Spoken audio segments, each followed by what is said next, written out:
Oui, mes chers téléspectateurs, chers internautes, ici nous sommes à Matete, donc commune de Matete à Kinshasa.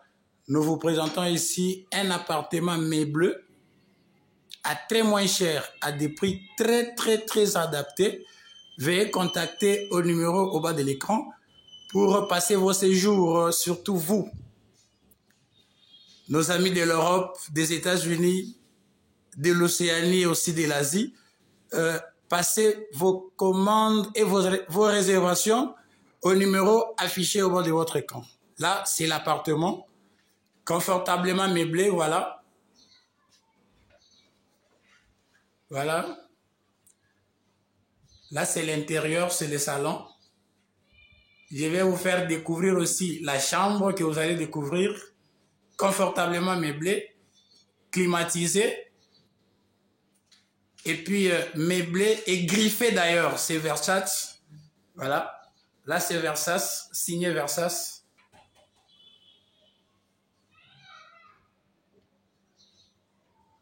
Voilà, voilà.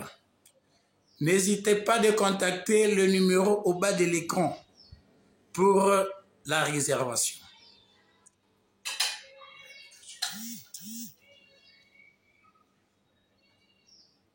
Là, c'est le salon. Voilà le meuble.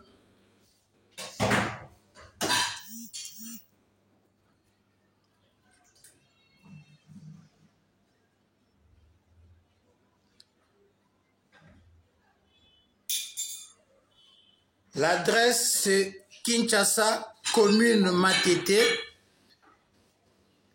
quartier Baboma, numéro 41D.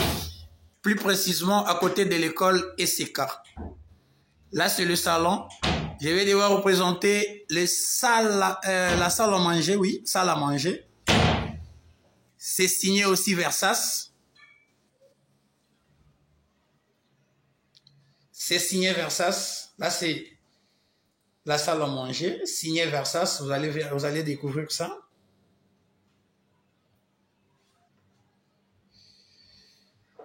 L'appartement est de 2 chambres, salon, cuisine, salle de bain. 2 chambres, salon, cuisine, salle de bain. À des prix très abordables. Là, nous sommes au salon. Je vais devoir vous faire découvrir maintenant la chambre de l'appartement. L'appartement, je répète, l'appartement est meublé. Merci beaucoup. Kotela bino nyonso tu oyo bozolandaka biso awa na émission Direct TV ya ndeko na biso Kasindulila.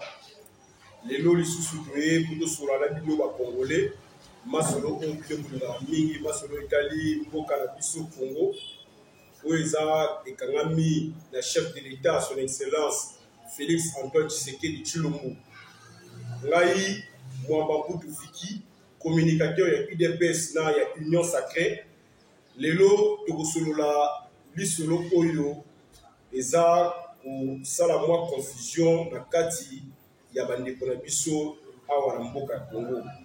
Eza surtout lisolo oyo etali makambo ya CENI na ministère ya finance oyo eza dirigé par camarade na biso na collègue na biso Nicolas Kazadi.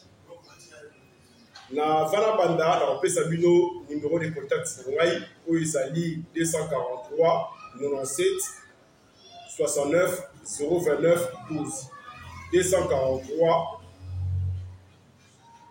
69 243 97 69 029 12.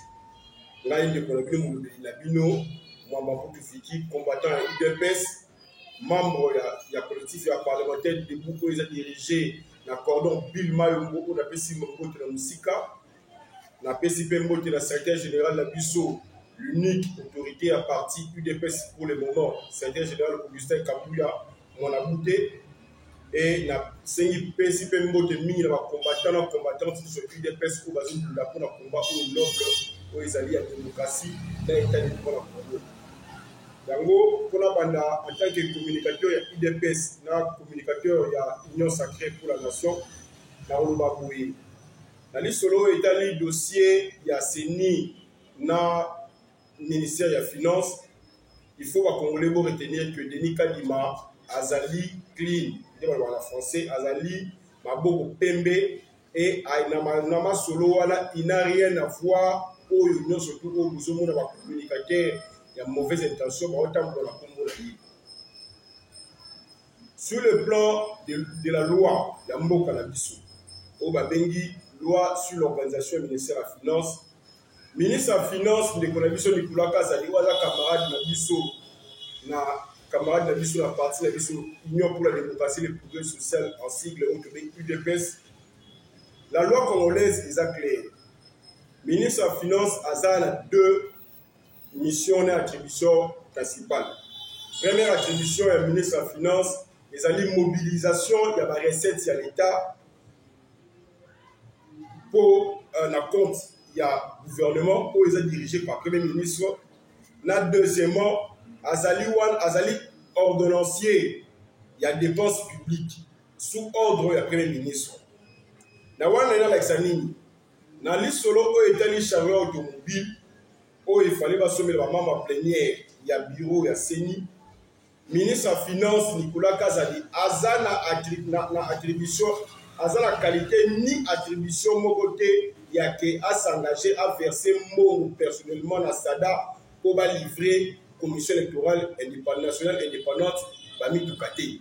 Et ça, Moussala n'a été.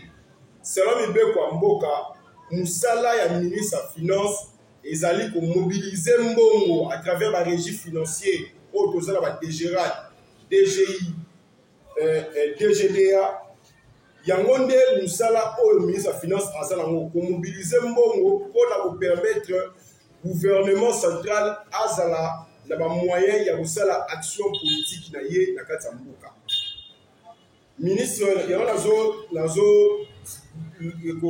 lobala bandeko na biso o baza ba communicateur ya ndeko Nicolas Kazali, il faut totika makambo ya kosalir image il y a régime na biso UDPS pour Nicolas Kazali azali membre de la partie UDPS.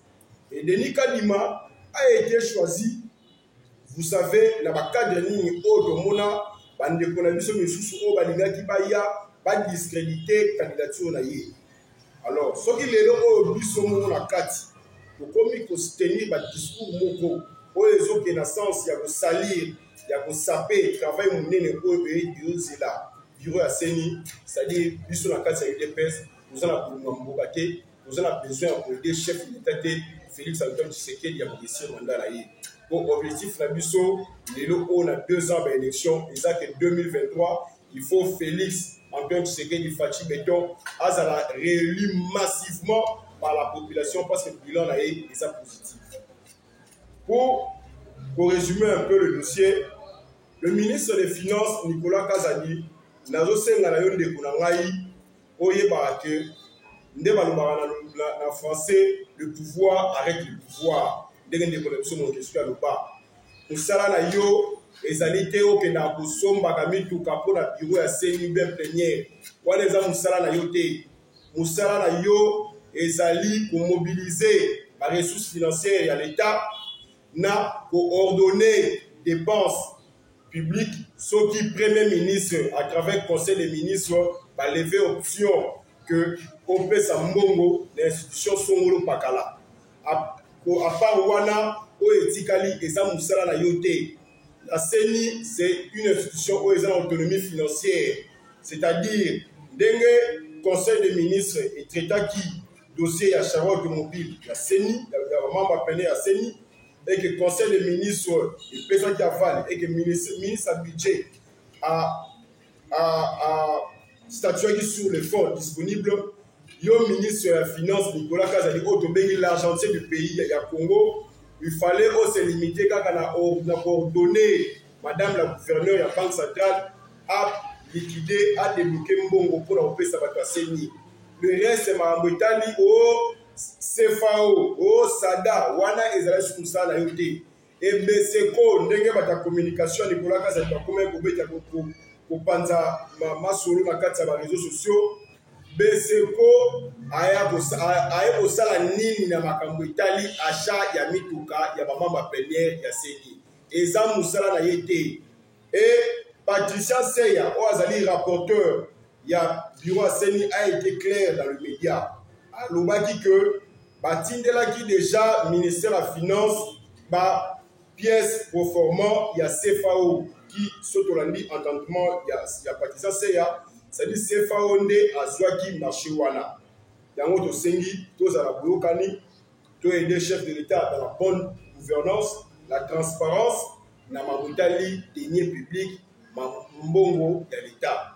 Totika tosongela ba pratique po tomuna na période ya Mobutu ya musée ya Joseph Kabila 58 ans durant et bomi mboka oyo po ndenge chef de l'État lobaki na biso yango dernièrement na Kasai mboka oyo ekufa nango déjà parce que bato oyo ba gérer yango avant arriver à UDPS en 2019 na pouvoir baboma yango na kimoyibi na corruption yango wana pe ndeko na biso Jules Alingeti oyo azali mokonzi ya IGF alobaki lelo oyo ba gestionnaire bakomi non pas le peuple d'abord mais le ventre d'abord, c'est-à-dire pour na bango les médiocres nde le tokobenga ba excellence po musala na bango ezali ils ne peuvent résister devant mbongo dollar kuiba.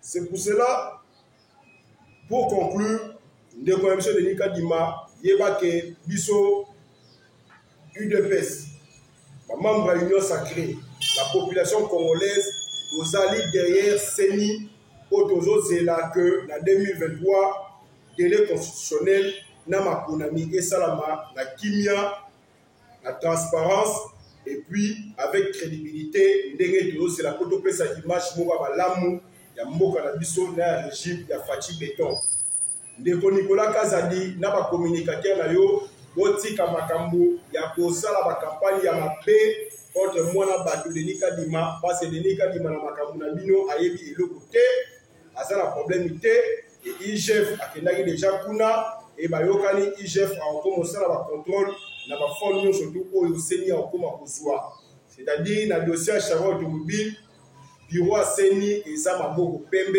et nous surtout oyo bato bazoloba pour propager eza lokuta. Monsieur Nicolas Kazadi, ministre des Finances, l'argentier, souka na musala na yo oyo mibe qualité epesi yo mobilisation des recettes na ordonnancement ya dépenses ya ba fonds publics à l'État sous ordre ya premier ministre na conseil des ministres un point entré les restes wana état lioté na bisolo mususu ngaki solola ezali ma Italie lelo oyo ndenge chef de l'État à travers diplomatie na ye lelo oyo tozali samedi il y a le 19 février 2022 émissaire américaine à cause de la secrétaire adjoint chargé à la direction des océans dans ma méthode d'écologie à la Kinshasa la RDC au Joe Biden mokonzi ya mboka Amérique atindi epo bakutana na mokonzi na biso Félix Antoine Tshisekedi lobby dimanche tokoyamba Erdogan oyo aza mokonzi ya mboka Turquie et le 6 mars le 10 le 11 tokoyamba couple royal à Belgique, le roi Philippe na la reine Mathilde pour avoir été la mission officielle. Nous sommes les avec sa image ya Congo à travers l'extérieur, ça positif et que le chef de l'État a mis changement. Ce qui est le lot pour les hommes à Bamikonzambo, cabinet de bombes à la Congo RDC et que ça fait 60 ans d'indépendance, c'est qu'il y a changement significatif.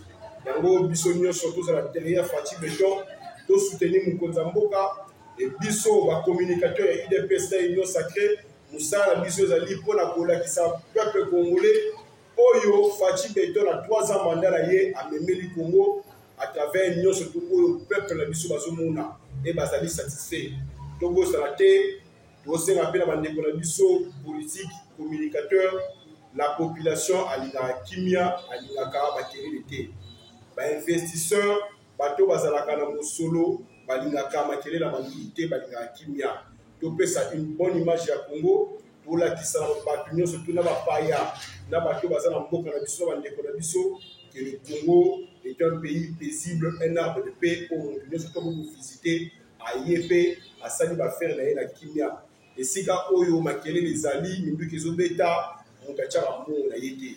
Yango wana chef de l'État azoya koamemeli biso sécurité, amemeli biso paix, et c'est ça acquis oyo il faut biso to consolider pour la bonheur na prospérité ya mboka na biso. Nasengi mingi, merci mingi na ndeko na biso Kassim Mbila polo chaîne oyo totala oyo direct news oyo ezo permettre que nos deux sakula masolo ya mboka pesi pe mbote na bandeko na biso baza na mboka ya mikili oyo bazolanda biso oyo nyonso to ozala besoin ya ke azwa contact na biso numéro topesi 243 96 69 029 12 Mwambambutu Viki communicateur ya UDPS na ya Union Sacrée. Na yango mpona kosukisa tosengi bandeko na biso ya opposition parce que l'UDPS tokundeli 37 ans pour la démocratie et non pas pour le monopartisme.